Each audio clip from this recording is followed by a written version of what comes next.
Yeah, we on Boss Talk 101. Yeah, we gon' talk, we gon' have fun. We be on fire, we be lit.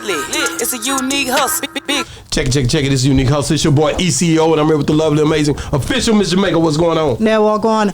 I want y'all to go ahead and like, subscribe, follow us on all social media platforms. I mean our Facebook, Instagram, TikTok, Snapchat, you name it. We're on it. Just Google us, Boss Talk Podcast 101. We'll pop up first in line, I guarantee you. But if y'all want to see that exclusive content that everybody been asking us, where is it? This interview? Where is that interview? You got to become a member. How you become a member is under each and every video, including this one right here in the description section on our YouTube channel. There's a link that says join our membership. Click that link, follow all the instructions, and you'll get everything and see everything, all the behind scenes that Boss Talk have to offer. Thank you in advance. Man, check it, man. We got my guy. He's back, y'all. Man, he's family, man, and y'all always gonna see him on this dang platform, man. My guy, he's in the building. DeHaven, what's up, baby? What's up, man? Yo, I told you Texas. Man, I know, man. When you done moved down there now, right? Nah, not yet. Man. We try to get him all the way in the building, baby. Let me tell you, 2 or 3 more stops, and I think two, 3 more visits, I'm gonna be down here for a minute, yo. I sure want you to be down here, man, because like I say, man, and same thing I told Faison, I be like, man, y'all don't know, man, Texas love y'all, man. You got to come on down here, and they ain't gonna crowd you. They gonna show you love and respect. We gonna feed you real good. A lot of the homies, they move down here, and we just show them love and give them big houses, man. I ain't gonna front, son. Thank you, Boss Talk. You opened me up to Texas, man. Oh man, and come on now. I ain't gonna front, and ever since the last joint we did, man, Texas showed me love. They love you. Yeah, and my platform for sure. Especially the way they gravitated toward my story. It's like my story ain't just a New York story. No. You know what I'm saying? This shit is worldwide. It is. This happens on all levels and all types of thing in different communities and sets. So they, I love it. Man, thank you so much for coming back, man, on the show, man. Man, I know already, man. Last time we ate some good food together, man. I enjoyed your company, man. We kicked it, man, and we gonna always kick it. LG now. It's going down, man. Don't even trip. Yeah. Man, I wanted to go back into your story, man, because when you always think of what you like, man. I should have asked him this. I could have asked him that. Mm-hmm. You know what I mean? But just growing up young, when you came off the porch, man, and you really what was the first thing to introduce you to the street life, bro? Like the drugs, the whatever the case may be. What caused you to, basically put your hand? Because me, I grabbed a sack early. So right. I'm just saying, what was your thing? Like my uncle, I was stealing out of medicine bottle. He had it in a medicine bottle. I took a little bit of it. I sold it. I'm like, damn, it come back like that? Yeah. And that's how I might start with. Let's get into yours, though. Man, honestly, I don't know. I don't know if I had a gift of hustling, a gift of doing business, entrepreneur. I don't know. It's about the people I watched growing up as a kid. Like my godfather, you know what I'm saying? He was like that dude in the community. You know what I'm saying? I looked up to him. I looked up to seeing him have respect. I don't know. About time I got into hustling, that was newspapers. That was running numbers, and so before the drug game, before the drugs, man, it was always a hustle. It was always a hustle. It was about me not asking, me having money, knowing the power of money. Yo, I was going to school like literally 5th, 6th grade. I had a couple of $100 in my pocket because I would be hustling. Yeah. You know what I'm saying? I'm gonna pack bags. I'm gonna do this. I just thought I knew the value of money, and then watching people hustle, certain people hustle, you know what I'm saying? And the way they had respect and the way they respected the game, I just picked up. It was like I was a natural. OG Power just pull up late. He from LA, Compton or somewhere. I don't know why niggas from Bumpton come in late. We see that now. That's right, what we do. Want to make a grand entry. Wait a minute, do you realize we 2 hours behind y'all? I don't want to hear that shit. Woke up. He 1 hour ahead. He 3 hours ahead of me. I'm 6 hours behind. Man, let's talk about it, man. But I was asking you, getting, I actually, OG, his story, I went into his backstory early on. He gave me everything from how he first ended up in the gangs, from his first gang before gangs started. You know, you go back to these places where people know you, everybody know you from the music, how you was a hustler. That's your whole, like, that's your profile. Like, and with that being said, I was like, man, I want to dive deeper into that. You know what I mean? So my thing was, I get it. You was hustling newspapers. I used to go get Coke bottles for a dime. I think they were giving them back when we were little. A nickel, a dime, and you would take those Coke bottles after you drink them and take them and turn them back in, make you some money off of it. That was them early hustles. You know what I'm saying? I used to shine shoes. Whatever you had to do. And do the ham bone. Yeah, and it was about having some. Yo, man, like I said, you saw something that the power of the value of the dollar as a kid. You saw that. You saw that I could have, you know, I'm gonna buy more lunches, bring more candy to school. What kind of attention that brought? Like, you saw the value of what money done really early. Understanding what power was. Yeah, understanding what power was. You know what I'm saying? So, and having the right people hustling, having the right people around you, like even at 10 years old. You know what I'm saying? Having the right people around you. If the right people is saying like, boy, it's snowing out there. You don't know how to get no money? Here, go buy a shovel. I'm going to show you. Come on with me. Right. Yeah, that type of shit. We going to go buy a shovel. That's hard. You know what I'm saying? And you're going to do this. All the stores right here on this strip right here, they all need walkway for their peoples to get there. That was the type of people my mom had me around. Mm-hmm. Those type of uncles, those type of, this is your family, those type of gentlemen they had me around that always had a hustle going on. That's right. Like, what you going to sit on your ass as a kid?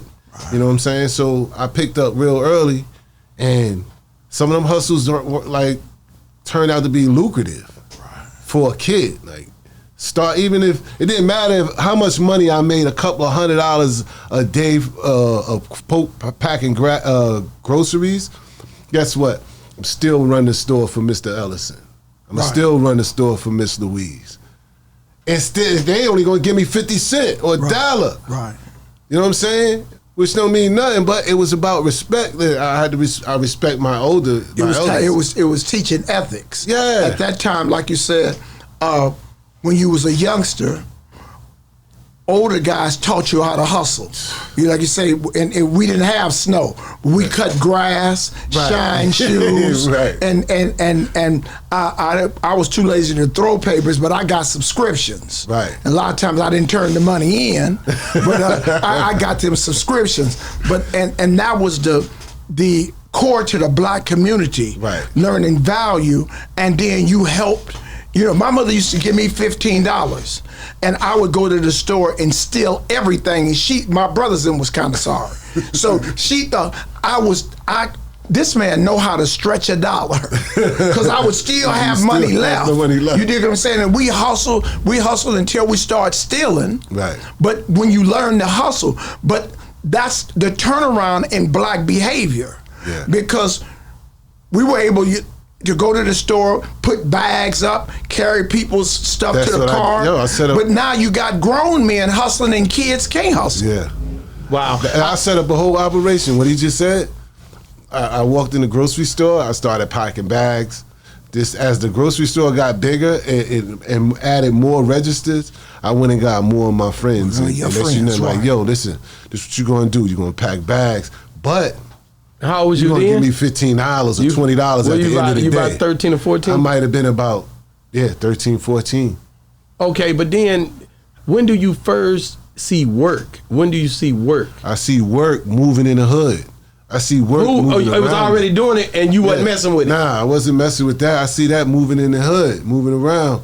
I see that as I'm going to school, and at that time, 13, 14, that was a real dope era. That was a heroin era. I was heroin. I had the Spanish guy in the next building. Okay.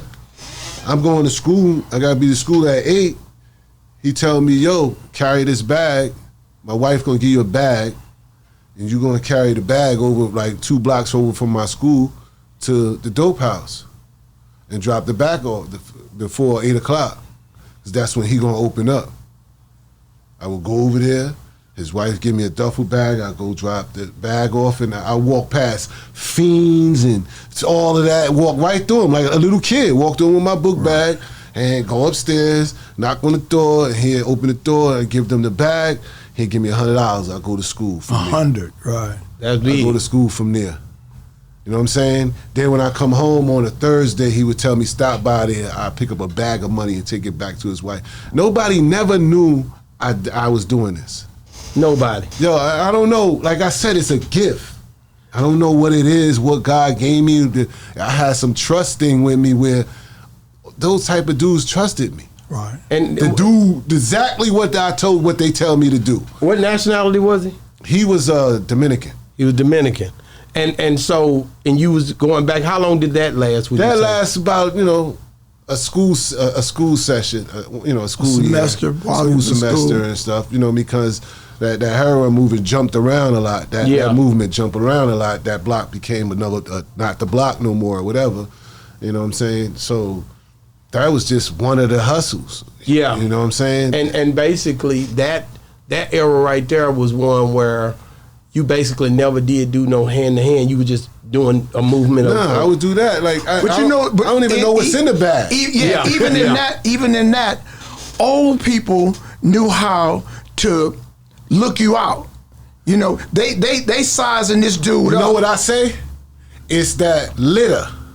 Yeah. When the pups, when she had that litter, you know which ones. Who's the dominant and who gonna be the runt. Yeah. You dig what I'm saying? That's all it is. But sometimes people see in you that you ain't running around with your boys. Yeah, you're not playing hopscotch. Yeah. You're doing something. When we play cops and robbers, I would always be the cop, the jailer, because I wasn't gonna chase nobody. You dig what I'm saying? So those are the type of things when people see in you, like, this dude thinking ahead. Mm-hmm. And when they see like this guy here got some loyalty where he ain't gonna be looking and trying to check my stuff out. And he's gonna take it and do what $100? Man, I ain't looking at nothing either. Yeah, you know what I'm saying? I mean, $100 for, I'm telling you, going to 6th grade, 7th grade, $100 was a lot of people. Man, a lot of and people. I was doing that daily, because the dope house is every daily. Back then, in New York, dope was on a time schedule. You know what I'm saying? Like, you would only be able to go out when he say he opened up at 8 o'clock, between 8 and 9, if he only be there an hour, between 8 and 9, they're gonna make $50,000-$60,000. Right. You know what I mean? That everybody from all across town, they're gonna be there between 8 and 9. They need that. Right. Yeah. Then he gonna come out again at 1 o'clock for lunchtime. They're gonna do another $50,000 right there for another hour. Then he gonna come out, and that's when dope had like a schedule to it. Fiends had to have it. They had to have it. So they're gonna come. They know they ain't gonna get another bag to lunch. So they're gonna come and buy a bundle. Yeah, that's how they was able to sell dope. Like, I never seen dope sold all day, heroin, until I started going to other cities. That was Nicky Bond's hookup. When I started going to other cities, they were scheduled. Yeah. When I started going to other cities, I said, "Damn, y'all sell Baltimore, y'all sell dope all day long." Yeah. What the fuck? Yeah. So when did you first see crack? Crack? Nah, I seen coke first. Okay. You know what I'm saying? Like I said, my hustle was to clean up my stepfather's bar. My step-pop was that dude, bro. My step-pop was that dude when it came to coke. He owned the whole strip. Whole strip? Yeah, he owned this whole strip. He had a nice social club, you know what I'm saying? And he used to sell coke. Like these little aluminum foil joints. Really? Foil. Yeah, seals on a little foil. Seals of cocaine. You know what I'm saying? And I used to see it. I said, I'm clean up. I come there every Saturday. That was my job. That's another $100. Yeah. That's what I'm trying to tell you. When I tell people, yo, my mom found $30,000-$40,000 in my drawer, hidden. Asked me where I get it from, because I would be getting $300-$400 a weekend, easy. Yeah. Not including my newspaper hustle. Like, I was putting up some bread. Right. You know what I'm saying? Yeah. So I used to see my step-pop hustle that shit, right? I used to see him, cut it up. I used to see him bag it up and shit. I'm a nosy little inquiring dude, like smart. Yeah. That's just how it is. I'm watching this shit all the time and shit. And sometimes, you in the mix. I'm at the spot and his, hey, somebody come there and go, your pop here? I'm like, nah, he said he'd be right back. Did he leave some with you? Yeah. So I'm like, You finally got. When did you first finally get a hold of? I'm gonna go and get this money.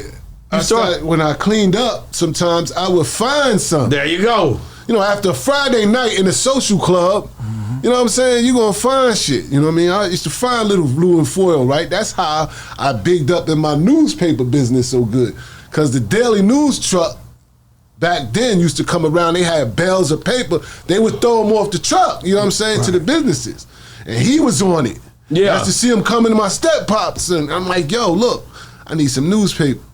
And he'd be like, word, all right, I'm gonna charge you 75 cents each paper, because back then the newspaper was a like bunch, this thick, right? And they had all the coupons in it. It was special. The newspaper, Sunday paper, was special, right.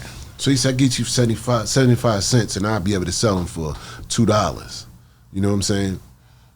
I'm like, all right, cool, 'cause I can sell them on the corner. But then I was like, yo, I found one of these. Then the number went down and shit like, yo, you can get those? And I'm like, yeah, you know what I'm saying? And more I'm like, respect two of those, you know what I'm saying? What that'll get me? Man, he would throw me off 200 papers. Wow. You know what I'm saying? And I'm getting $2 a paper, bro. You hustling. I got this, I'm on this corner. Yeah. And I'm like, damn, it's a 4-corner main strip on Nostrand and Myrtle. I'll be like, yo, you know what? Nah, Jay, get on this corner. Jay, you get that light, I'm gonna get this light. We're gonna sell all 200 papers, $200, and we're gonna end up about $400, $500 every weekend. So Jay was with you when you were doing it? When I had to do that, when I done the bags, when I done every little hustle. So he watched everything too? Yeah. Because y'all was, how old was you at that point? Like when that might part? have been 14, 15. 14, so y'all done grew up, because I remember you told a story when y'all was just even younger. Yeah, when we was in public school. When y'all was in public. But this here, y'all growing up to be teenagers, just hanging out in the hood, but the hustle's still right here. The hustle's still right there. When I go do that, when I need him, we wasn't hanging together, but when I need him, the hustle. You'll let him come through. Come on, I need you. You're gonna make money. You know what I'm saying? I got my food packing joint, my grocery packing. Then I got niggas doing that now, and they only giving me $25, $40 every Sunday. And they used to be like, yo, them niggas making $100, $200 off them packing groceries. You only asking for $40. I used to be like, yeah, what the fuck I'm gonna do? I can't stand there and over there and watch them. Plus, I'ma know they're gonna give it. They're gonna be loyal for that $40. That's right. You get what I'm saying? He might make $300. They might be like, this nigga is a sucker. He only want $40. It's okay. Right. Because I can't stand there and watch them. The same way I put them on, I put the cab drivers on, because the people that I used to pack bags would be like, yo, they needed to put it in the car. Be like, yo, tell your man do a cab, tell him to come around here, my people's wanting to do it. I was putting everybody on as, this is young, man. Wow. Entrepreneur. Wow. And I think that explained, man, because when I went to New York, I definitely respected the hustle. That was so cold to me, even on the shoes or whatever they were doing, the clothes, the way they did different things, just a hustle, and that's the thing that I seen, because I was like, damn, these niggas up here, they getting to it, because I was trying to, like, I had this store and I was opening another store. I had another store before this one, then I opened this one, but just going up there just early on, trying to figure out how to get in on them brands, the way y'all was moving made me understand niggas down there, they were hustling block to block, you know what I'm saying? But for you to tell me about that, that's why I wanted to ask you about, like, the game, like, for you to get in the game like you did early and be successful at it. You see what I'm saying? Because you was really successful at it. You was operating the whole situation. It come with a certain, I don't know, a gift. Like, I was blessed. You know how when Paid in Full, he was like, man, I feel like Larry Bird. Yeah. Like, I'm ball built player for this shit. Yeah. You know what I'm saying? Like, God put me here to do this. Yeah. And I feel like that when it comes to hustling. You know what I'm saying? Not just drugs, but just hustling. Hustling is more, it's a friendship. I ain't hustling you, but I'm loyal to you. It's a friendship. It's an honor. It's just how you do business. It's your character. It's people that, because I got people that, you can get the same price from him, the same price from me, but guess what? Yo, I like doing business with you. Yeah. You feel me? But you say you brought like you bring Jay along sometime, but during those times was when he was really trying to focus into the music too. During those times, yeah, he was looking at the music. He was looking at that music. But yeah. What did you think about that as you was, you know what I mean? You didn't think of that and you brushed it out. You were too busy focused. That was his peace of mind. That was his getaway. Yeah. No, my getaway was the basketball court. Yeah. My getaway. So that was our getaway time. You get what I'm saying? So yeah, he was into that. Like then he was forming that, putting that, forming that. But he'll break away and be like, we got to do this. We got to do this. Yeah. So that's when all the breakaways stop. When you be like, we got to do this together or something. Yeah. Right. It's time to go get some money or something. We let's go get this bread. You know what I'm saying? Or we gonna hang around each other. As we got older, we got tighter. And you trusted him with anything you was doing? Man, it was beyond trust. It wasn't. You see what I'm saying? It had to be a trust, man. Yeah, you showed me. Y'all from the same. Yeah. I seen the part. The place where in Marcy's where they were right door to door. Okay. So I know it was a trust. You felt like if I give if I leave Boss Talk with OG, it's good. I ain't got to worry about it. I ain't when you tell me that, I don't need you to be with OG. That's right. You trust that. So you knew that he had your back whenever it come down to it. Yeah, and that's dope. You know what I'm saying? It's a trust thing, you know what I mean? As you grow up, was it many more that you trusted like that in the circle? Everybody. How many was it? Like how many people was it?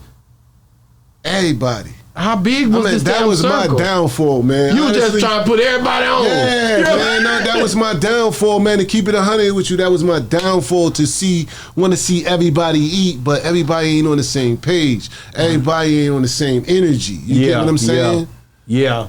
That's why I say, it would have never worked out with the crowd that I kept being around Jay and them with Cameron and Jim Jones and all and Dame Dash. The people I'm around, that shit it wouldn't have mixed. It wouldn't have mixed. It wouldn't have not mixed. Them niggas, it wouldn't have worked. Different type dudes. It's too different. It's way different. What made you so much different than the dudes that was in those inner circles when you say that? What made DeHaven different? They made me tough. They made me tough. To be around a group of guys that be like, to tell you in your face, man, you on some sucker shit for real. You get what I'm saying? Yeah. And after they check you on your sucker shit, you either gonna run and tow or you gonna stand on your shit. You get what I'm saying? And this was the circle that you was in. This is the circle I'm in. Niggas ain't playing no games or they ain't playing no sucker shit. That meaning like you got something to say, you get it off your chest. Right. You know what I'm saying? And then we could agree to disagree and don't like each other or whatever it may be. But guess what? We still gonna have respect. I respect his square. You get what I'm saying? DeHaven, how did you guys look at your group, that inner circle, look at the rap game and just rappers? Was it corny or was it real? Or was it, you see what I'm saying? It wasn't, you know what I'm saying? That wasn't getting much money like that at first. Nah, it wasn't. You see what I'm saying? These boys is really after a bag. Shit. Yeah, I got them. You got a team of niggas that don't care about none of that. They just care about this bread. Yeah. You know what I'm saying? And I was like that for quite a while until you could see, like, hey, wait a minute. You know what I'm saying? How long did it take you to pick up on the fact that this thing really could spin off into something big with Jay?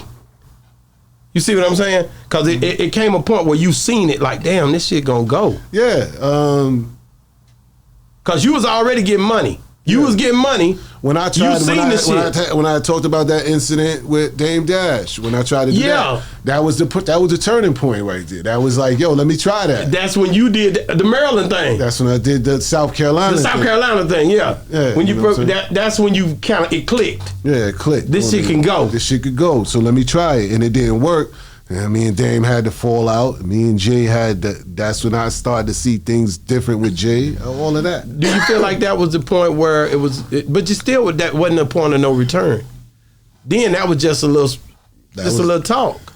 It just a little argument. That was something questionable that I didn't, At that point, you didn't feel like it was nowhere else to go with that. Nah.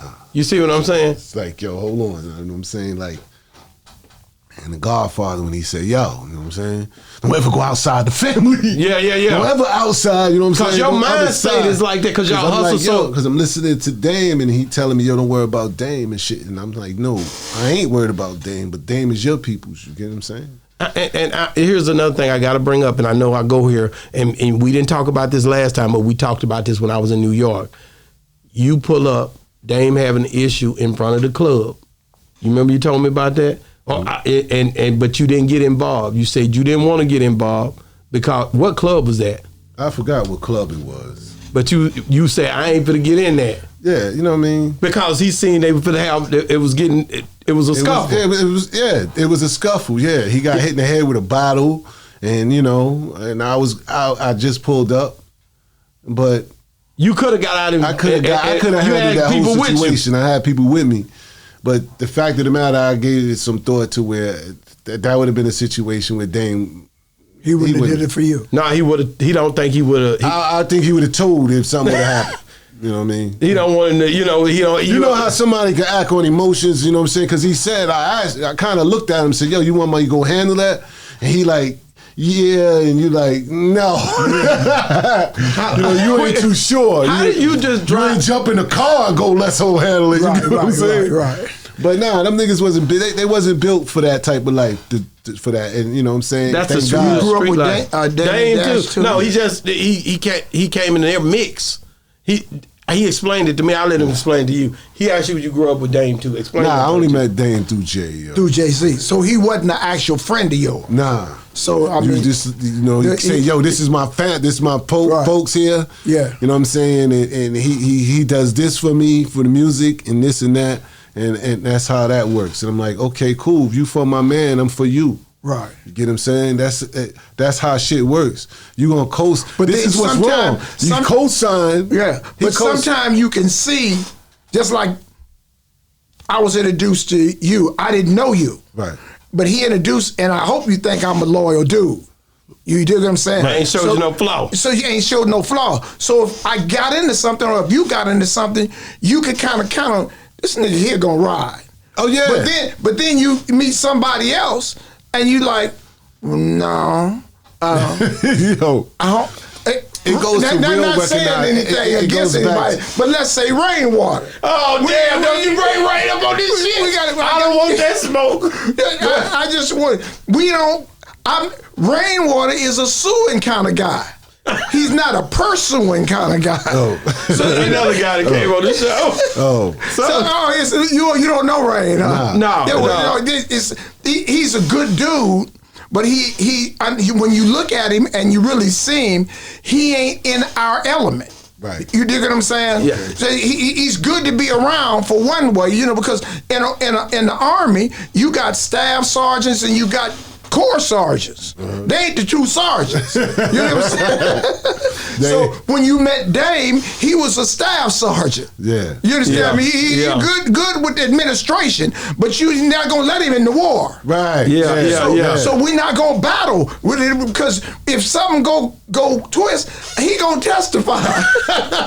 So do you feel like how long did that last though? Because I know you say you pulled up. It was like that. It was pretty much like a you pull up and that had happened and it was all quick fast. When I pulled up, he was coming out already with his shit leaking. Oh, and you like, damn. And I'm like, yo, what up? He's like, yo, you know what I'm saying? This has just happened, and they went around there, and I'm like, word?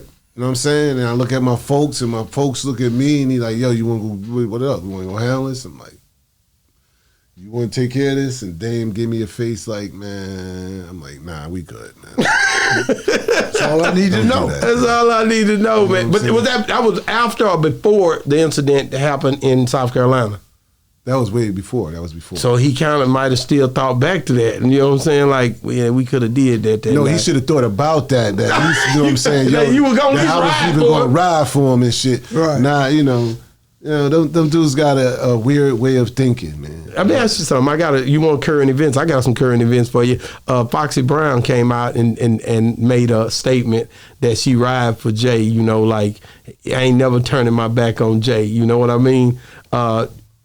That was a time you had left them alone pretty much when he came in. Or was she in the mix? Because that was early on. I was around, but I wasn't around then. Yeah, she said she'll never turn her back on him. You know, like y'all never turn, on Jay. But that's a female. She said that. Yeah. I he know where I'm coming from. You know, this was one of the magazines that spoke about it. She went live and said that here recently. Yeah. I mean, because a lot of people were trying to talk about different things that wasn't right. Those one of those situations. Yo, if you happy, I'm happy. Yeah. You feel me? Yeah. Like, I ain't gonna. If you happy, I'm happy. If that's what you got to say about anything, then No, but just don't retract. Don't come back and retract later. Yeah. You know what I'm saying? So I stand on what you say. You know, and I know last time you was on here, I got to talk about this. Jaguar Wright, you had told me that she had reached out to you. Yeah. She kind of spoke highly of you. She spoke highly of you. She always have spoke highly of you, but she went on Paris Morgan, and things got kind of weird for her and what she had said, and she had to recant her statement because of some things that flowed. Like, how tough is that for you? And these are hard questions. Like, how tough is that for you explaining your background of who you are when you start seeing stuff like that happen? First of all, shout out to Jaguar. That's your girl. I know. I don't know her, but I'm just saying that's my girl. I mean, she it's some crossfire since then. You know, the thing about what people misunderstand about Jaguar is she speak before things happen. So who's to say that everything she's talking about, I ain't seen yet? Because everything she said thus far that got her to where she at, that's what it happened. And that's why she got to where she at. So it's a prophetic statement. You saying? You know what I'm saying? Like, it's like, is your word, is her word against them until it happens. Yeah. You get what I'm saying? And there's nothing wrong with that. You know what I'm saying? Y'all said, she's off a rocker with this, and that, but everything been dead head on thus far. You know what I'm saying? So who's to say anything about what she's seen and what she been through and all the rest of this stuff? You know what I'm saying? When you think about just the way you move and the story that you tell and the way that yours are lining up with, you're just speaking your life. Exactly. Things that you went through, things that you encountered. Yeah, I'm speaking, about my life, right? Yeah, and your life, but your life brings Jay-Z into it. I talk about my relationship with Jay and them, right? And what I went through, what they took me through, the sucker shit and the shit that still stands around and what I had to go through to get to where I'm at now. You know what I'm saying? But it's just my life story. Yes. You know what I'm saying? I don't you're not foretelling nothing. You just by the way, the book be ready in January. The book is coming, y'all. Yes, that's why we prepping up in January. Texas, get ready. I got you. Yes, for sure. And so the stories that you tell, and there are things that you went through and encountered coming up that I had to encounter. You know what I'm saying? That I had to really encounter.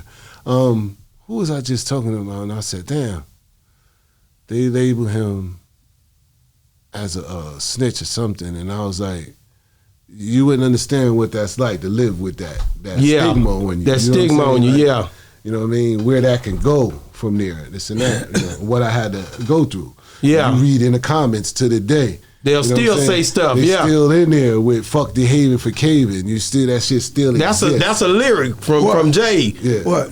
Fuck DeHaven for caving. Yeah. So that's DeHaven. It's how. Oh, is that right? Yeah. What did it mean, caving?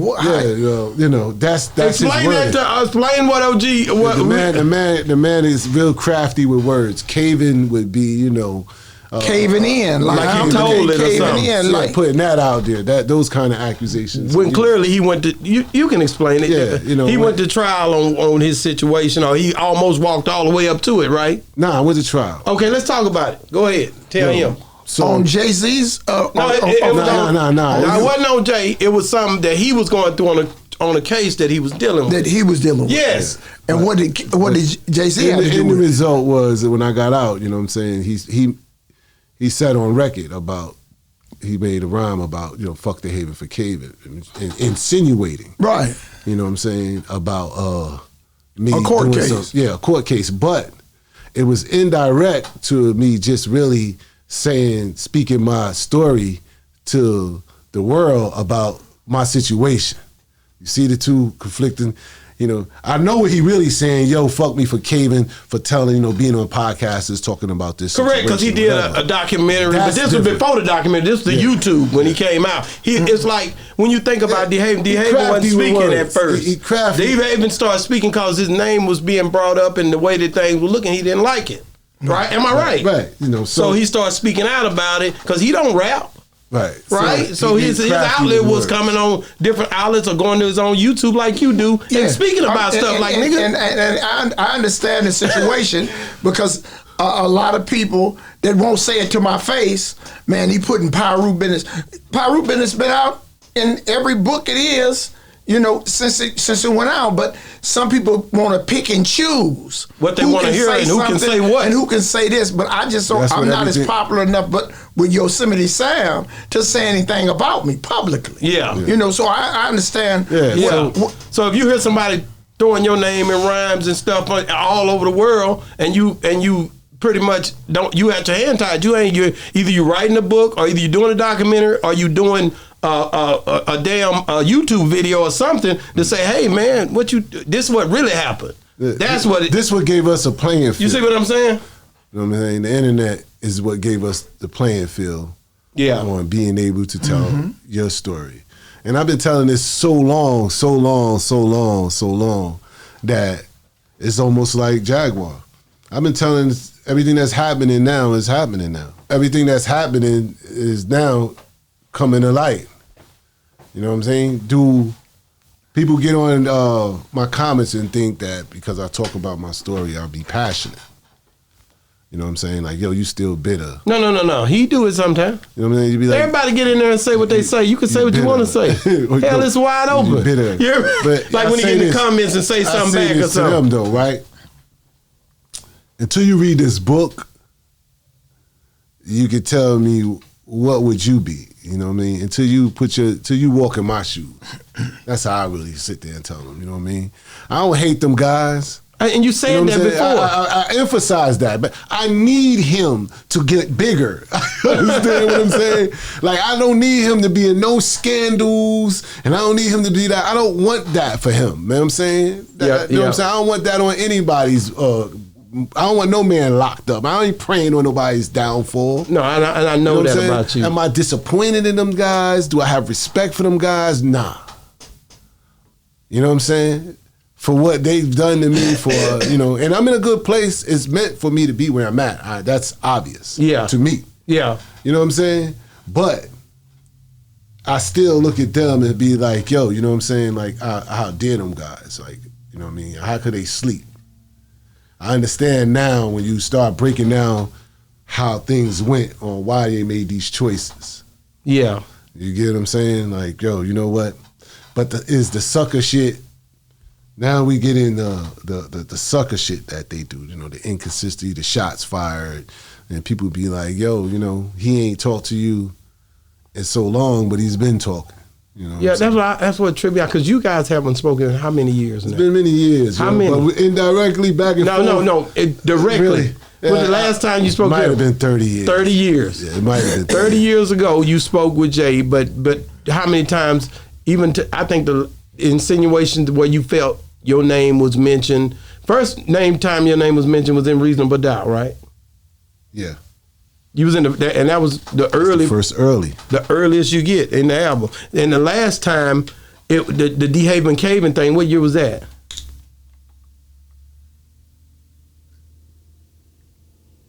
That was American Gangster. 2007. See, 2007. So that's a long stretch from when it first jumped out. Yeah. And then to the Drake song where it seems to be insinuating your situation. Yeah. That was just a year ago. I don't want to get off track, but yeah, we've been going at it a long time. Forever. But so what got me here. What was the breakdown? I mean, how did it first happen? You see you and him. Because I know in certain situations when we grow up with each other, and it becomes a competition instead of a cooperation. Wow, you know what I'm saying? And then money draws envy and jealousy and murder. I know that part of the streets. You know what I'm saying? So I know I've been in situations where one time we were close, now we shooting at each other. You know, because when me and you were good, then this third party come in. It be Yo, bro, that's the part of the whole big breakdown of betrayal, bro. Yeah. That person always envied you. Yeah. That person on the inside. And like you say, Like, this shit been hidden. Yeah. That you can't believe. Yeah. That you like, huh? That all this time that this person envied you. Right. It doesn't matter what you done. Doesn't matter the protection. No matter how many fights you fought for them. Doesn't matter what you taught them. It doesn't matter. All of that you done. I took care of them. Doesn't matter. I watched out for them. Yeah. But that one time I wasn't there for you, OG, you be like, man, fuck that nigga. And sometimes it don't. And I understand that. That's what we don't get. But see, the thing, and it's not all the time, you not there for me. When I come up on a ladder, and you come up on a ladder and show it. This third party, he gets in and say, man, why you still messing with Marv? Marv is a liability. He ain't in the same thing we in. Now I'm looking at you different. You feel what I'm saying? I'm looking at you different. And like I said, I ain't got a dog in y'all's fight. I'm from Compton. Right. But I can see it clearly that when you deal with, because I done been through it. You dig what I'm saying? I had a lawyer, me and my partner, who was giving this dude $60,000, $70,000 a week and then having catching cases. So one day I smoked a sherm. I said, well, shit, I'm paying this lawyer. Let me catch some cases, right? In my fool's logic. And me and this dude started off from nothing, bro. And a white lawyer came and told him I was a liability. Man, you got to watch Marv. You got to do this. And the next thing you know, me and him had a major breakdown. Yeah. That's the lawyer I tell you I pulled the gun on. Yeah. Because now I feel like he was setting me up. Yeah. Sending me to prison. You feel what I'm saying? We go in the courtroom, and following his instruction, I get in the courtroom, and when I get there, the police testify, and he tells me the police wasn't lying, and you instructed me what to do. So I know sometimes, like I'm just saying, so when the breakdown, I can really now know when our breakdown came, and it wasn't me and you, it was a third party. Like I said, I don't know Damian Dash from a can of paint. But oh yeah, I used to think of that would be the third party that, you know, was in his ear and shit. But then you start thinking about, man, who could tell you about somebody that risked it all for you? And Dame Dash can't tell you shit if he came to me and asked for help too. So I used to think the same thing, like who could be in his ear? And that's the main Nobody product. could be in your ear, man. It's you. But Like it's always you. Nobody can persuade you not to mess with somebody your day one. Only thing that persuades you from messing with your day one, if you sit there and tell me, yo, that nigga went the wire. You feel me? And I'ma still, you're gonna come and I'ma still need to see it. Cause that's your guy. Cause that's my guy. You get what I'm saying? Other than that, man, can't nobody tell me, yo, man, keep that nigga at home, man. You know what I'm saying? He's not for this and that. Or don't fuck with him. All right, listen, that's my responsibility. I'll talk to him. But everybody ain't built give me like a that. shot, though. Give me a shot, though. Yeah. And you ain't even give me a shot. You know what I'm saying? Jay, I have never had a conversation where he like, look, man, you gotta chill. Leave them niggas over there, or keep them niggas on a rope or something. I ain't never had that conversation with him. He ain't never cut you off. But was it because you was a rowdy dude? Like you was a real rowdy dude. Like y'all took care of business, man. Nothing under my record says nothing about rowdy. Nothing in my court documents said anything about any kind of violence, shootings, none of that shit. I'm about that money. That's what we stayed. That's what we came here to talk about. I've been all about that money. I've been that nigga. I don't turn them into people. I gave Jay a story to tell, to get him famous. I gave Emery a name. I gave a lot of people niggas wasn't getting nothing. A lot of them niggas wasn't getting nothing. You know what I'm saying? I would say, like, that little spot, Cambridge, who did that? I mean, Cambridge, Groove City was that shit. Maryland was that shit, bro. They had shit popping, but who really turned it up there? You know what I'm saying? I've always had that following. I always was about that money. When Jay was in them studios and back and forth to New York, nigga, I was in Salisbury looking for more, hunting for more clients. Feel me? I was all over. I was in DC. I'm in North Carolina. I'm looking for more money. So the thing I'm thinking about is, like I said, when I said rowdy, I really meant like you guys. He knew y'all get to that business. He know you in and out. If I'd have gotten that door, it wouldn't have been good. It wasn't a good look for him because his image would have been shot. Right. Because of how real and authentic you are. Like, people would have saw more of like, yo, your rap look like that's him. You get what I'm saying? Right. Oh, like so it's rapping about your life. Yeah, but why did you need me here? To blow that up. Right. You know what I'm saying? Thinking that I would blow that up, but that's just what they think. That's the shit that's hidden inside of them that's thinking about, yo, this is my final way to get away from him. You know what I'm saying? Or hit you with some dumb excuse on why he don't fuck with me. You know what I'm saying? Like, that's never been a conversation me and him had.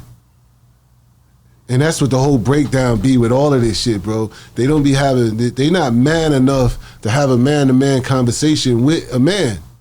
Wow, that's heavy. They can't look you in the eyes and say, yo, I ain't like how you did this. That's why I did this. They don't know how to say, yo, man, you know what? I apologize, bro, for, but you made me mad, bro. Friends, like you can't, that's what friends, real genuine friends do. Yeah. Me and my man right here, we have knocked down arguments, but 2 days later, man, what up? We passed that shit. But Jay said something about it in one of them raps. He said, yo, you two friendships until one get more money, then you see how the other one feel. Yeah, you see how the other one feel. Wow. Because it damn sure felt different when he got the money. Wow. All that love felt different. It wasn't no, yo, what's mine is yours anymore. Right. It was more like I got my own shit going on, I got my own clique, and I'm cool with that. I always been cool with that because I'm going to go get my own bread. Yeah. I want to see you eat. I'm going to still show my support. Yeah, you know what I'm saying? Yeah, you always, it seemed like your genuineness and the way that you were, you still early in them early time did show support. Yo, I'm telling you, no matter what, you still want to see him win. Loyalty, yeah. I still want to see him win. Like, cause early on, he wasn't that Jay with that early on, but you still were like, yeah, that's still my dude. You thought somewhere down the line we'll figure this out. Did you still figure that? You still felt that way at first, right? At point, yeah. At some point, yeah. At one point, I'm sitting in jail when he put out an article like, yo, when I talk to him when I see him, type of situation. You know what I'm saying? So I'm thinking, damn, that might be a chance. You know what I'm saying? That he might want to have a conversation. But nah, that wasn't the point. Man, you can run over this over and over in your head or why somebody don't want to talk to you a day one nigga. But you drive yourself crazy not knowing what somebody's situation is. And you and Emery was tight too, though. It's like you lost both friends. No, I lost Emery because I felt like Emery is. But he never tried to contact you again. That's a clear cut case of you think somebody would do what you would do for them, they do it for you. You had this nigga around you the same way, you know what I mean? Same way I had Jay around me, Jay be around me for just longer, 25, 30 years we lived together. But Emery, for the short period of time that we've been around each other, I developed so much love for him. And he showed me so much, honor and respect, and he showed me so much boss he had in him. You know what I'm saying? That you go on and think that this man would think, he would handle a situation just like you did, And I've always felt like he should have been the one that talked to Jay. Been like, nah, man, you know what I'm saying? That shit ain't right. Because I wouldn't be sitting here if it wasn't for him. Because you introduced those two. Right, you know what I'm saying? Yeah. But he was when Jay somebody now, don't Emery. do that, when somebody don't do that, you're looking at him like, damn, son. Like, this is how you, like, how this shit happen? And then that shit'll fuck with your mind. This, you know, you talk about trauma, you talking about this, you gotta read this book, bro. That's what I was about to say. In the book, are you going to give us more details? Very more detail. More details on different situations, on really like insight on the inside stuff that you know. Because you know, I can tell you it's some more stuff that you're not giving me everything. I'm watching like what's the going on. Conversations with their moms, the conversations with family, like, you know, a lot of shit. You know what I mean? So you knew Emery's mom too? Yeah, like when I'm passing it, it wasn't about no money with me, man. It was family. I made niggas rich. Don't get it fucked up. But I also was in niggas' homes, around their parents. You know what I'm saying? It's times that, hey, I might be in Miami. I might be somewhere way off, and my mom would be calling me and say, Emery's here. That shit. Wow. And they gonna talk to me about being bitter? That's why I be online like, man, nigga, fuck you, nigga. You know what I'm saying? You gonna talk to me like that? You don't know my story, but you talking about the comments? Stay away from the comments. Is the devil? No, listen to me. Check this out, right? I be in the comments. Listen, where those comments? I stay in the bro. I stay beating heads in the comments. Okay, beating it. You sure? You know what I'm saying? You sure? I ain't gonna lie. I put at least an hour a day of beating somebody in the head or a couple of people in the head on comments. But I also have comments that motivate me. That's hard. Those comments that say, "Yo, bro, I watched Marcy Made." Yeah. And that shit changed my whole direction around. That shit changed my life around. Wow. I got comments saying that.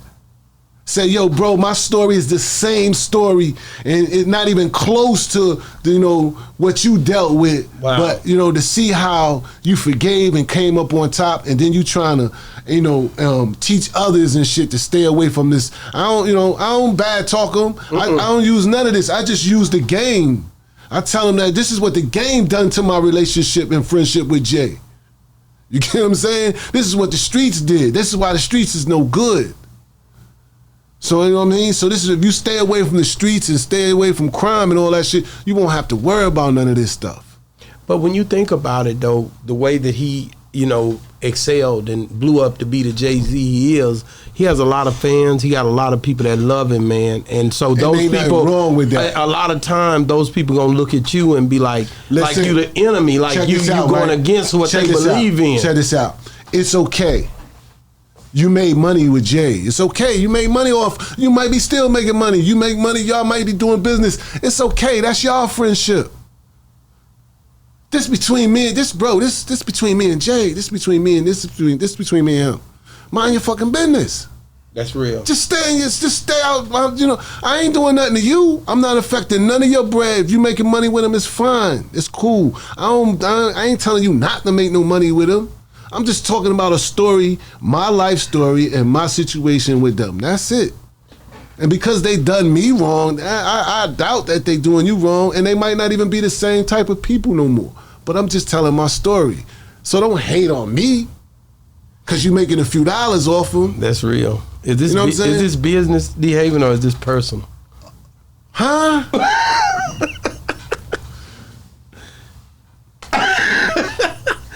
Now, that question there, right? Or is it both, right? He said that. He said it's business. It's nothing personal. But it's all personal. He said it. It's very personal when you look at it. But it's almost like both, saying, like I said, it's right. almost like saying, look, yo, bro, I have never none of my interviews, none of my stories, I have never said this man owe me anything. I think back in the YouTube, I might have said he owed me, but that's when I was in a whole nother space. But for many years, I have never said this. You know what I end up saying is saying, yo, listen, I'm just gonna tell my story. And when they see Marcy May, first thing they be like, nigga, that nigga owe you. What's Marcy May? That's his documentary. documentary. Okay. Yeah, he got a documentary called Marcy May. So if you ain't seen, like, I be bugging. If you ain't seen Marcy May, why were you even on here making a comment? That's real. I watched it. I loved it. You know what I'm saying? Like, bro, And you only see Marcy May, so you ain't read the book. Like, there's some details in there. There's some shit that I go through. And this shit ain't all Jay shit. It's about some rehab shit. I rehab myself. It's about really like forgiveness and going to dark places with envy and all that. Yo, I come a long way, bro. Wow, you know, the part I remember about Marcy May, automatically every time when I think about it, is your mother. Yeah, Man. your mother, the way she was and the way what she said about Jay and all that on there, like they were raised right door to door. So I know she had. It's just like me coming up with my best friend's a mother. I called her the other day. My best friend, he passed away. R.I.P. to Michael Harrison. But his mother, Bert, I called her the other day just to check on her. Me and my wife went down there just to see her because I grew up sleeping on her floor with my best friend who died in a car wreck when I was going through my situation, and I wasn't even here to go to his funeral. Right. So I just come back to he not here no more. Mm-hmm. You know what I mean? Right. But as soon as I came home, I went and seen his mother, and she just started tears come. You know, she started tearing up because of how close we were. Yeah. But I never stopped going by to see her. My mom, man. You see what I'm saying? Mm-hmm. But that's the way his mom was on that show. She's the star of my documentary right there, man. Because I figure, yo, man, nobody could deny your earth, not wisdom and earth. That's not the earth. You ain't gonna deny that. She ain't gonna get on here and be on some buffoonery shit. You feel what I'm saying? Mm-hmm. And then, you know, end of the day, she taught me all of that mannerism that got me into that. That's part of hustling. Yeah, having mannerism, conducting yourself the right way. Mm-hmm. You understand what I'm saying? That comes when the police pull you over. You know how to conduct yourself? Yeah, sir. Yeah. And have a nice day. This, that. You know what I mean? All of that stuff. Yo, you do good stuff to people. Good stuff will get done to you. All of that come from my mom. Watch out for Jay. That's your little brother. You understand what I'm saying? So all of that comes from my mom, you feel what I'm saying? And I learned that coming up in the hustle game, and that's got me so far, man. I just thought about it ain't business, this is personal. Yeah, I just thought about that. That was on that song. That's and your mother, he said something about your mother and him not speaking. Well, he didn't. It was subliminal, but we know that's what that's referring to, right? And it talks about. It throws a thing out there about a mother, and he would speak to it. It's like he answered the documentary to me. Yeah, you see what I'm saying? That's what it seemed like. I was like, damn, like he's saying, like right here, like it ain't. Did he say this is business? It ain't personal. Right. Yeah. So, but Offset, man, I've been getting money. My history with money before Jay-Z, while Jay-Z, like. That's why I'm not in the tunnel. You're not bitter. When they got footage of tunnels and all of those, that era. Oh, the tunnels. 91, 92, 93. Let me tell you something. 90, you want to know where I got how that hustle mentality came from. Yeah. My first jail bid was 91. 1991, I was locked up in Trenton, Mercer County Correction Facility. That was the first bid I ever done. The first bid, it might have been on 14 months. But what I was doing in there, the hustling I was doing in there, I couldn't do nothing but be successful when I hit the street. I took over a whole facility. I took over a whole facility on the drug tip, on the weed, marijuana tip. Wow. I set up my own system, had my own system of getting it in. While these dudes was shitting out a balloon or two, I was getting in a quarter pound, half a pound of weed at a time. Wow. In a prison. Running that operation. Taking care of my whole unit. 60 niggas on the unit. I'm taking care of my whole unit. This is all before. I ain't making big time until I came out of there with a focus. I was in there writing it down already before I came home. Oh, this one, when I get out, I'm going to Maryland, and then I'm going to sell this, and then I'm going to New York, I'm going to sell that, I'm going to turn around. I had a whole sheet of what I'm going to do when I get home. A blueprint. A blueprint.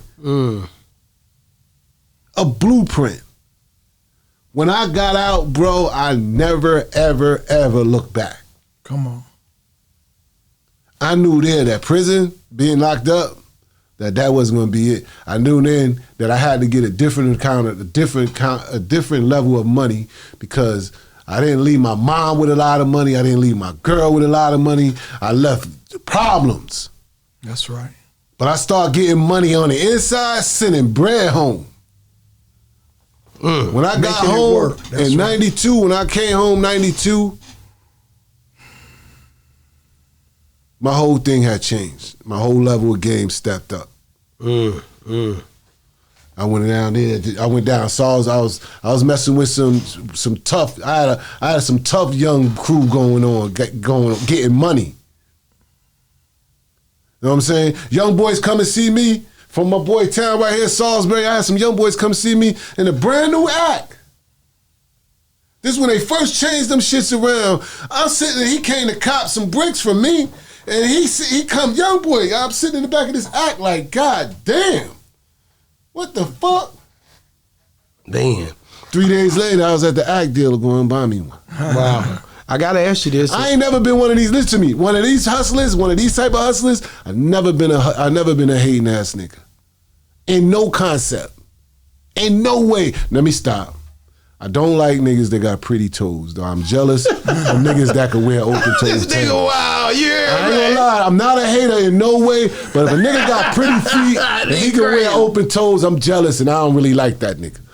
But other than that, man, I'm one of them niggas that, yo, bro, oh, that watch is dope, bro. That outfit is right, bro. That car is right, bro. In my career, I ain't seen no real niggas walking around with open toes. So I don't know how pretty your toes. No, them niggas that can walk through the sand and go on the beach and kick them shoes off. I don't like them niggas, man. We done been there white. We keep our boots on. I gotta ask you about current events. We gotta go there. What's up? First one, I'm gonna start off with Jay. Like with Jay, and it's gonna keep going. So be ready. They coming in hot now. With Jay, a lot of people, including Jaguar Wright, say that Jay is next. What do you say to that? You being one that know Jay, I think the last time I asked you kind of this question before it got to be all this Paris Morgan stuff, I'd asked you, and I believe you said that you never seen Jay in that way, like he wasn't on nothing like that. Yeah, the Jay I know. The Jay you know. I remember that. I remember that. Yeah, the Jay I know.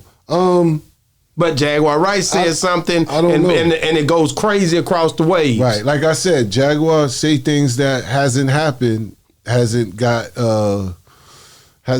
yet, haven't foreseen yet. You know what I'm saying? And I can't question her if she's lying or not. But what I do know is that with all of this shit that's happening, it's possible with shit and him. What's gonna happen if nothing come out about Jay? What? All his fans get ready to say, oh, I told y'all, he ain't had nothing to do with it. So it doesn't matter. You get what I'm saying? Dude, could someone been around you that long and not know that this is going on? I doubt it. Could a nigga have took a whiff of that or got involved in that for a small second and said, I gotta get away from that? Possible. But we don't know what kind of monster P. Diddy is. You know what I'm saying? And what he got on tape. Or if you get what I'm saying? And who knew? I ain't got on my shirt. Oh shit. I got the hashtag Diddy just tell. All right? Make sure you tell on somebody. Yeah. Tell, nigga. So I'm telling you. Shit. If you got something on Oprah right now, it can get you out of jail. You'll be out tomorrow. What I tell Keefy D. Tell. You better feel it. Listen to me. You not built like that. We expect you to tell. Yeah. You get what I'm saying? Ain't gonna be no harm.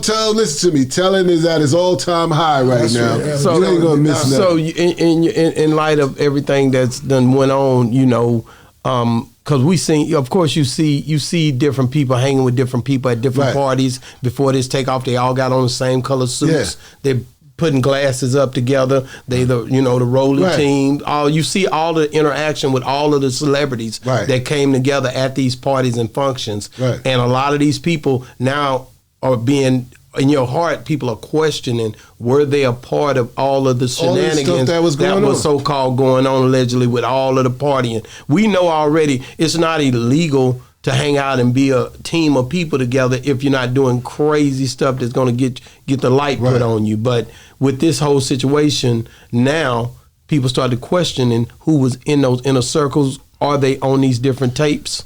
Yeah, I mean, it's all according on how long this dude been a pedophile with the tapes. You know what I'm saying? And if that's alleged. That's alleged. If you taping people that don't and they don't know, that's pedophile. You know what I mean? If it's alleged. With a child. If that's not what they got, that's fine. I mean, that's messing with a child. Still, right, you're right. Pedophiles with a child. Pedophilia is dealing with a child.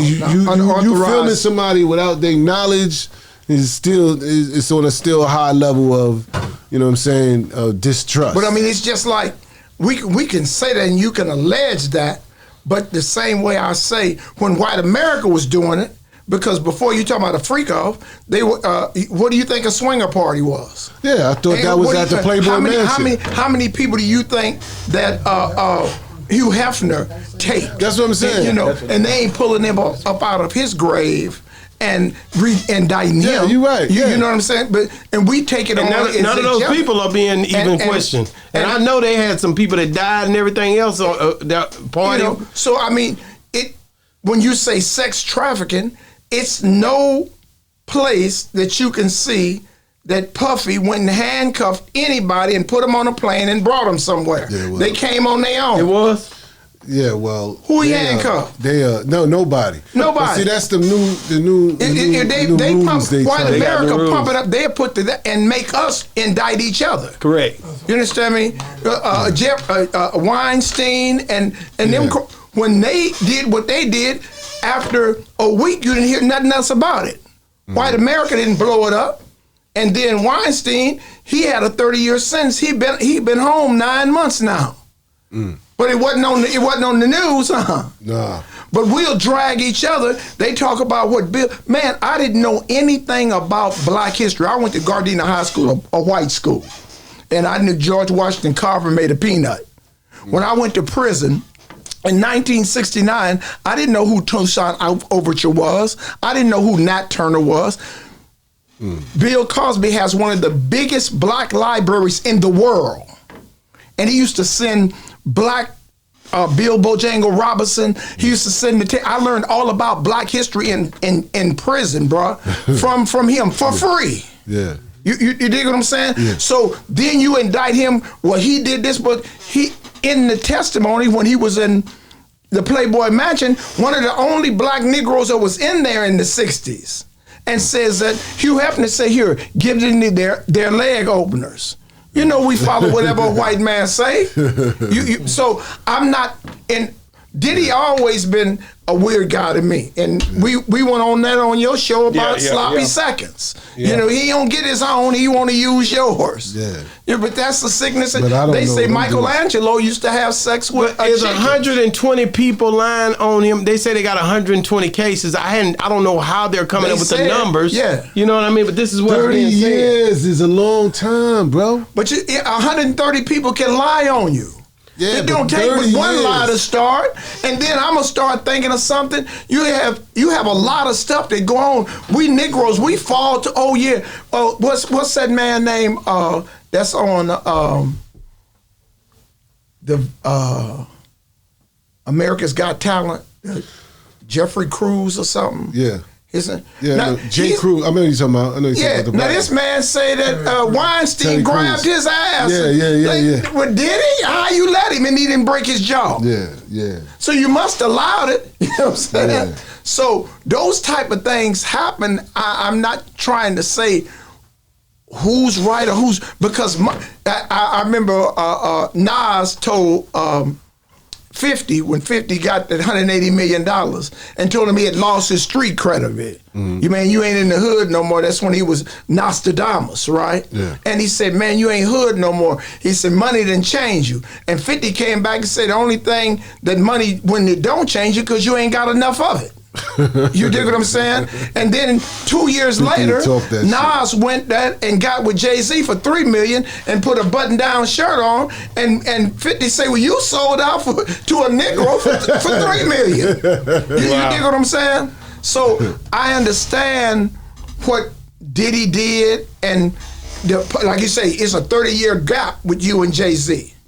And I've been in the industry. You know, I worked on Set It Off. I did Eraser. I worked for Mike Tyson. I did with Bobby Brown. And I done seen the weird shit that you got to kiss the grain to be in that. Yeah. All that low riding and talking, you'd walk with your ass tight in one of their meetings. Yeah. And everything you do with that devil, when you get in there, it's a cost to it. It ain't everybody. You ain't just famous because you talented. Every basketball player ain't. Y'all showed us that from the East Coast at Rutgers. You had some when they started that Ant one. Yeah, it was some brothers, but they wasn't team players. They wasn't team players. They kept their reputation, and they couldn't go in the NBA. Nah. Wow. You and Choke No Joke.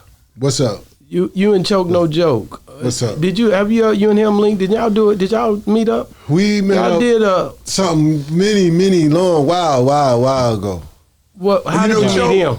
Huh? How did you meet him? I met Choke online. Okay, and and y'all just decided to link up. We linked up. What was that conversation like? He had issues with Jay and them. I had a few issues with Jay and them. You know, we talked about our issues and shit and everything. And was it an interview type setup? Or was it just one or two times we did that. Yeah. What and because I seen him, he came out. I think he did a interview as well right after Jaguar on that same show. You know, far as it might have been Piers Morgan, but I just been seeing him. I think he did. He too. did something, and that's what made me think about him. Yeah. Like a lot of people coming out telling their story, man, and they coming out now, and it's really like people don't want people to talk. Bodyguards are coming out. This guy, he was around a lot of stuff. This guy right here with me. Yeah, he know a lot, Wait a minute, He's seen a lot. Certain things that he ain't told me nothing. Wait a minute, Choke was molested by Jay-Z? I mean, by... allegedly? No, ain't nobody saying that. That's what you just said. I did not say that. You said he came out with Jaguar Right. No, he came out talking about some things. With Piers Morgan. It's a different show. That's a clear person. Yeah. So why in the hell you got to talk to a clear person about Jay-Z? Because Choke came up with Jam Master J them. Not that I know of. Huh? Which Choke we talking about? I don't know. Choke out of Atlanta to do the podcast? Yeah. No, I ain't know him to come out with Run DMC. That's what I mean, I met him through that crew. Oh, okay. That's how you met him. Huh? That's how I was introduced to him, because, like I tell you, my artist that was on Warner Brothers, Tony Hustle, he was raised with Jam Master Jay. Oh. You know, and so all of the, Nate, all of those guys come out of that Hollister crew. Mm-hmm. And so that's how I met all of them. Right. And so I was introduced to him because he had Choke had a problem with Reggie Wright Jr. You're right, he did. Boss, we closing it up. No, I'm about to close it up. I'm gonna shut it down for you. Texas. I gotta ask you about got a real one in the house. With the DJ Clark Kent, he passed away, right? Yeah. Right. I gotta ask you about certain things. You gotta let me get this in, because you gotta speak on these current events before you get your butt out of here. Man. Yeah. So how big was that in the city? Because I wasn't out there, but I've been seeing it online. It's been going crazy, man. People, that was a big loss, man. Man, yeah, that's a hard one. That's an icon on the DJ. Mm. You know what Clark I'm saying? Clark Kent. Yeah, he was a DJ. He passed away. Out of New York? Yeah. You know, he put Jay in a real good space. Wow. You know what I'm saying? You know, he put out some good. He was good at what he done. He definitely was good at what he does, man, and he's gonna be missed. He was there. I can say that. A lot of shit on Reasonable Doubt. Yeah. What did he do? He did a lot of shit on Reasonable Doubt. He was a good guy, man. He was a good guy. You know, you ain't never heard no nothing crazy going on. He was a good guy, bro. Man. It's just sad how we losing them. That's all. we losing him. That came, I think he had cancer, right? That I ain't get. I think it was. Yeah. Is what I heard, allegedly. But he truly will be missed, man. DJ Clark Kent, one of the real ones, one of them DJ, one of them ones, man. I got to ask you about Lil Durk. Got to ask you about that. Because, this is a big deal. You one who have dealt with that law system. You've seen different things. Allegedly, there's a lot of different things that the credit card use. There's a lot of things you can talk about. Break down to me what you felt when you seen how this thing came across the waves of the internet. Just the fact of the way this nigga was wearing a wire. I heard that. That's alleged, right? Nobody ain't seen him with no wire. That's more than alleged. Yeah. Is it alleged? It's alleged. Listen, they do have paperwork though. OG now. Now OG he breaks this down. If this is true, this is true, man, this is all I'm saying. If this is true, take it like it could be true. You better. Because this is how they operate. That's right. This is how they operate. So even if it's just, it didn't happen that way, I'll tell you what, it can happen that way. You understand? The nigga next to you that you could be taken care of, that you can be looking out for, can be ready to send your ass away. The first thing I heard when I was looking into this, the only thing I wanted to know was what did they have on him to make him go that far? And they had something on. You understand? Right. You don't wear a wire for no reason. What did they have him? And this is how I try to explain to them when I'm talking to these kids about how the feds operate. Not only what did they have on him, when did they get to him? Get what I'm saying? Feds the type, they wait, they come, they catch you walking to the store, getting a cigarette at night when nobody around, and they throw you in the car, and you only got that one moment, it's a yes or no. So yes or no, these are the mind games we play. When you get in that car, and they throw you in that car, and they say, listen, we only want OG. If you're gonna help us, you can get out this car right now. If you not, this is what we got. You see this? They start showing you pictures and they start showing you, this guy you gave this brick to, yeah, he's sitting in the front driving right now. That's Special Agent Bob right there. This is it. This is your only time right here. This is how they talk to you. And then they're gonna let you out the car. They're gonna say, look, we know you got Renee, the BBL. She got it just now. I know you don't want to leave her on the street. H is on her back. But you know what you said earlier? You said earlier, no matter what you do for somebody, and if you refuse them one time, and that one time, I get that crawl in me, and allegedly, I understand when this guy did the 12, Dirk bought him a house, gave him a car, gave him $50,000, gave him this, and then when he got into it again, the same thing with Thug. Man, I can't have you on here because we going this way. And he cut him off one time. So, man, you got to do that little time yourself. I can't send that. I wasn't there. I'm from Compton. But allegedly, when he got cut off and they let him out of jail, that's the key right there. Space right there. You dig what I'm saying? And put him straight down there on him, and he went back as a Judas and played right up on it. I wasn't there. I'm just saying though, that's my opinion to that, yo. Yeah. If it's not true, if it's alleged, that's cool, and I hope Lil Durk can get out of this, man. But if it is, just look at it as it is true, man. It can really happen. The dude next to you could really be ready to put you under. So that's why the game is washed, man. Nobody, this new generation use that as a get out of jail free card. They'll do it in a minute. You understand? This is what this generation, they already do crimes already knowing that this is what they're going to do. It ain't worth it, bro. It's not worth it. You say if it act like it's true, but don't the feds, when they come for you, their conviction rate is 95%? Yeah, that's what I'm saying. Their conviction rate is 95% because 98% take deals. So they're not as glad. Because they They get to pick their cases, number one. It's not like the state. The feds get to look at a certain amount of cases. They look at some cases and they be like, oh shit, this one right here is a winner. You know what I'm saying? This one right here, we'll take this one. Because they know, oh, this is a slam dunk. He ain't had no business buying a gun. He's a felon. He's a felon anyway. So that's a federal charge. That's easy. It's a winner. They're not gonna take none that's inconsistent that the state trying to handle. There's 5 different niggas on this case and this and that. They get to pick and choose their cases. And then when they pick it, when they do the investigation, 98% of the time they get all the information and everything they need before they even come and get you.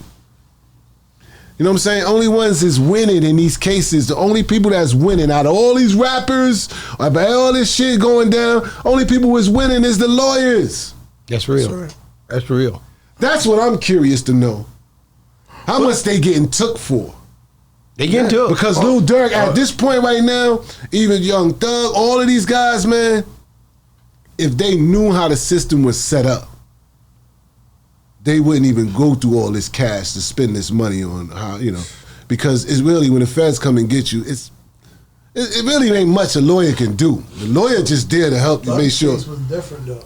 Yeah, his case was different. They were trying to build his case. Yeah, some of them. Yeah, Thug was different. Thug, he felt like Thug was gonna win this case. In 3 months, he would have won. That's what OG say. I say this right about Thug's case, right? No. This right here was an opportunity for the feds to show the upcoming feds, this is the mistakes you don't want to make. But in your case, let me. They don't like a slap in the face. Let me correct you on that, David. This is a state RICO. This is not a federal. This is out of Georgia. This was a state. Oh man, let me tell you. And that's why it's all over the place. And let me tell you what the crazy thing about this whole charge. Fast can pick it up, but go ahead. The crazy thing about this whole charge, and then you go. Then we already incriminated himself and took a plea. Yeah, he took a no contendory, and it's a guilty plea. But the crazy thing about this, right?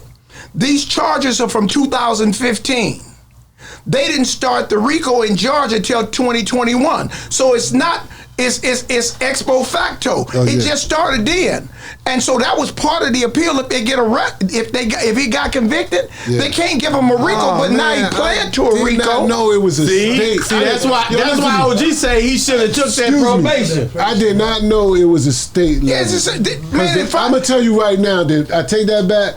The feds don't even operate like that, bro. He's lucky. He's lucky. The state, he's lucky. They also never even proved they don't even operate like that. Next up, who's up? Lil Durk, I pray for you, man. Lil Durk, when he go to arraignment, he need to plea right there and at the mercy of the court. Yeah, he needed, before they put anything on him. Don't give up no money, though. I understand you scared, and the first thing y'all dudes do is, listen, we all make that, push that red button. You know what? And a great thing that you're saying about that, I learned that in dealing with dope. I learned in Texas. I love Texas. You know what I'm saying? You do not need a lawyer. If you don't get a bail, you need a bail bondsman. Yes. If you can't get a bail bondsman, bruh, you gonna be there. Yeah. So paying, now I don't know, but over $1 million was spent in the Durk case. Wow. On him. Still is a hell of an attorney. On Young Thug case. On Thug's case. Whenever your attorney tells the judge that I was not in agreements with taking this deal at all. Oh shit. I'm doing this against my better judgment, but this is what my client wants. Oh yeah. Let me ask you this. He said all that. He was gonna win this. Yeah, he was serious about it. When Granville, they had violations on the violation of Brady. Man, they had so many winners. Oh. They got rid of Gray. They made a judge recuse himself. Oh yeah. I can see that. You dig what I'm saying? And this thing was so all around, and people coming back throwing if he got convicted, he wouldn't have been in jail 18 months. Wow. He would have appealed it and got an appeal bond because a higher court would have gave him an appeal bond. But he washed up now. He'll be in the penitentiary in 24 months. Well, I got this last and final question, and OG, I want to hear your comments on this too. The last question, y'all in Texas, Jamie Foxx is from 20 minutes from here. 2025 Material, Texas, and he comes out on a show here lately, come one of his specials, and says that he was poisoned by Diddy, is what made him sick. He said it. Yeah. Jamie Foxx said it. Mm-hmm. What it was on the show, right? It was on the show. He said it. What do you think about that? I'm just telling you what. This is the latest news. How did he know that? How do he? I don't know, but I'm just saying. I'm saying. You're a bitch for that. No, how do you know that? The reason why I say that though, because I don't know. No, I'm asking you, like, what do you think about it? Like, I don't know. How would he? He didn't explain. He didn't give a deep explanation to nobody. Say it was poison. Him and Diddy was kissing. That's what I'm saying. Well, we don't know the details. Well, we better know the details. I mean, you allegedly Diddy poisoned me. So y'all was tongue kissing. So now everybody is saying that Diddy put drugs in his Ciroc. That's why Ciroc sells so well. And the baby all right there. You see the baby? You still got? You got some of Diddy's? Yeah, I got that. I keep that old baby all in there. Don't get a Fed case. They said it was some kind of horse tranquilizer or something in that oil or something. It's all kind of stuff that came out, but I just wanted to hear. Nobody didn't have nothing to say. They say we. I just know that Jamie Foxx was sick. He hadn't been the same since that happened. I thought it was a stroke. I don't know what made it. He was out of. Nobody knows what happened. Does he look like he had a stroke? He looks good. He don't look bad. He looks. But he don't look as active as he was before. You notice that? Everybody knows he's not as active. I gotta pull that up. Well, I don't know. Luz be working on movies and shit. I don't know. And he blamed it on Diddy. He blamed it on Diddy. That's what they just said. It just came out. You might want to say that before the tapes come out. Yeah. In them compromising positions. Like, yo, yeah, they might have called him and said, yo, he like, well, my only scapegoat is, I don't know. I didn't know that. He had to do that. Oh, he been doing that to me. Is what you coming from? I don't know. He could have been like this thing been going on. I ain't never knew I was in that tape. This shit. You know what I mean? Like, I don't know, man. That shit is dark. All I'm glad is that I wasn't around and none of that shit. That's right. And it wouldn't have happened, because see, I don't be around them type of dudes that allow that type of shit to be happening. See? The first thing niggas I know, you'll be like, you know how long you go to jail for that? You know what? Niggas I hang out with, nigga, you going to jail. I'm going to say this and I'm going to let it go. It was a few people on detail in these places that watched a lot of this stuff happen, that's talking about it on podcasts and on different things. Are they as much to blame as the people who was being victimized? Depends on how much they saw and how much they let go. And how much you participated in. What you want to say? I just looking at it on a clear view. They promoted them parties. So when you go to a party, it's always an after party. They already knew what was going on with them after parties. So how can you say that a man forced them to do anything? Right. They were providing every drug that they had, every sexual preference.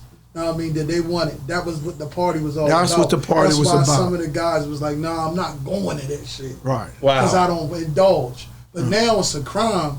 Now, I mean, now people acting like, oh, he did this and he did that. That shit bullshit. Feel me? Because people went to those parties on their own will. Wow. You feel me? On their own free will. But now all of a sudden, I mean. They would have caught me. Yeah, I'm going to the after party. Well, bullshit. That's what I'm trying to tell you, man. No, you done went to the after party, right? I'd have been at mad after parties, but I'd have been like, hold on, no. What, I ain't going there. What they doing in that room? When you go to a party, you always know what's practically great, what's going on at that party. Yeah, I leave early. It's like when we was in the Uber. We asked the chick what she was doing. And she was like, oh, I'm going here. I'm going there. Yeah, you already know. Because this is going to be going on here. It's always like that. You already know when you go. You already know. He's talking about going to the strip club. He know what's going on. Going to the after party. Hey, Texas. man, thank you for coming on the show, man. Make sure you guys like, subscribe to the channel. We love you, bro. Yo, man. Listen, man, make sure you guys like, subscribe to the channel, man. My guy DeHaven was in the building Shout today. out Texas, man. My guy OG Pyru Ayatollah Marv in the building today. Make sure you guys pick up my boy DeHaven's book. January is coming out, guys. Get ready. It's going down, man. Boss Talk 101. What a boss is talk. Get ready.